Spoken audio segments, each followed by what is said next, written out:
Now to Hurricane Ida, predicted to be a Category 4 when it hits Louisiana tomorrow afternoon. The storm gathering strength right now and forcing evacuations in New Orleans just before the 16th anniversary of Hurricane Katrina.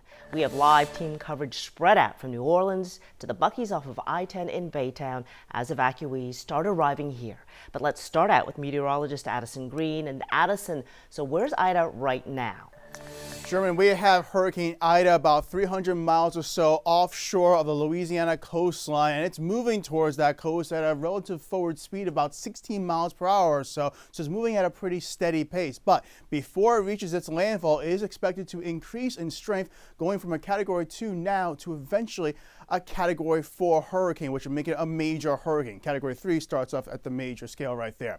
We do have widespread warnings up across the city of New Orleans and southern Louisiana. Tropical storm force warnings are further inland, and we have that potential landfall coming on in during the early afternoon hours on Sunday just southwest of the city of New Orleans, which would put it in the dirty side of the storm, getting the worst the storm system has to offer, with at least sustained winds of 130 miles per hour, though there will be gusts certainly running higher than that, maybe 150, 160 miles per hour. It looks like we're going to have the eye of the storm go right over the city of Houma and then make its way just north of the I-10 corridor, going in towards the capital of Baton Rouge, possibly weakening by that time frame late Sunday night into Monday morning, I should say, as a weak Category 1. Storm surge will be a big concern, as well as the amount of rain coming on in. I'll break down all those details in just a few minutes, as well as get into that Houston forecast. All right, we'll see you in a couple of minutes. Thank you, Addison. And traffic has been a mess all day long on I-10 as people leave New Orleans and other parts of Louisiana ahead of the storm.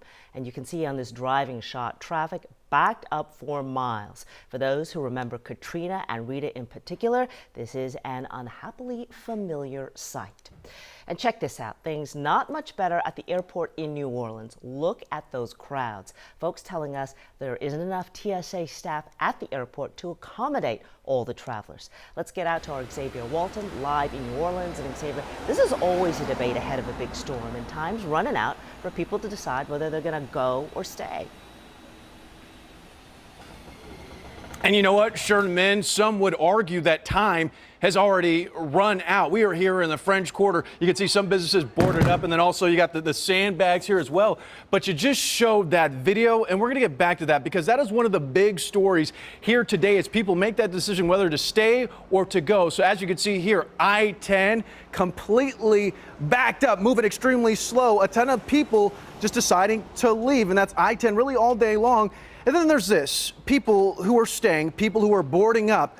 But even as you start to see some of these images, you know what? There's really not a ton of fear. Ida isn't intimidating a lot of the folks that we have talked to here today.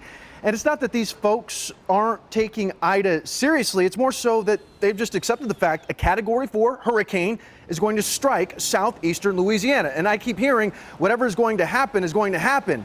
Here's a father and son who are concerned that are boarding up their business before the storm. Yeah, of course I'm very concerned. I evacuated for Katrina, man. Yes, I did, because I have small kids there, but my kids are now grown. But now, we'll stay around and ride it out. So that gentleman said that boarding up was his way of preserving the community's culture. Meantime, tonight we're actually going to hear from a family who decided it wasn't worth the risk. They packed up their bags, their Suburban, and left at 4 a.m. along with a lot of other families. We're live here in New Orleans. I'll send it back to you. All right, thanks, Xavier. Some of those folks deciding to leave, that may be based on some bitter, hard experience. Thanks a bunch. Stay safe in New Orleans. All right, let's jump back outside for a traffic check. This is I-10 in Baton Rouge, Louisiana, heading east towards Houston. And look at that steady stream of cars headed our way. Melissa Cray live at the Buc-ee's off of I-10 in Baytown. And that's one of the first stops in Texas for Louisiana evacuees. Hey there, Sherman. That's absolutely right for a couple of reasons. One, because Buc-ee's has things like ice and hot food. And two, because these pumps have fuel. It's something that's in short supply in Louisiana. As you can see behind me, this place has been nonstop, and everyone here has a story to tell.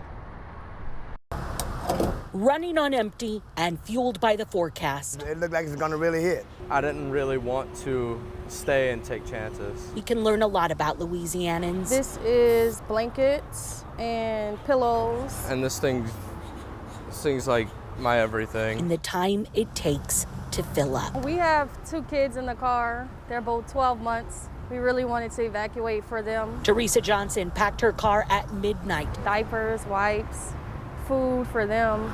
Drove 8 hours to get to this Buc-ee's in Baytown before heading into Houston to stay with family. I'm hoping by Tuesday. That she and her neighbors Hopefully Tuesday, yeah. will be able to make the drive home. Like best case scenario is like power outages and some like minor flooding in New Orleans.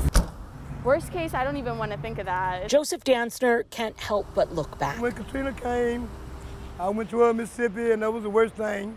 I ran right into it also. Yeah, I did.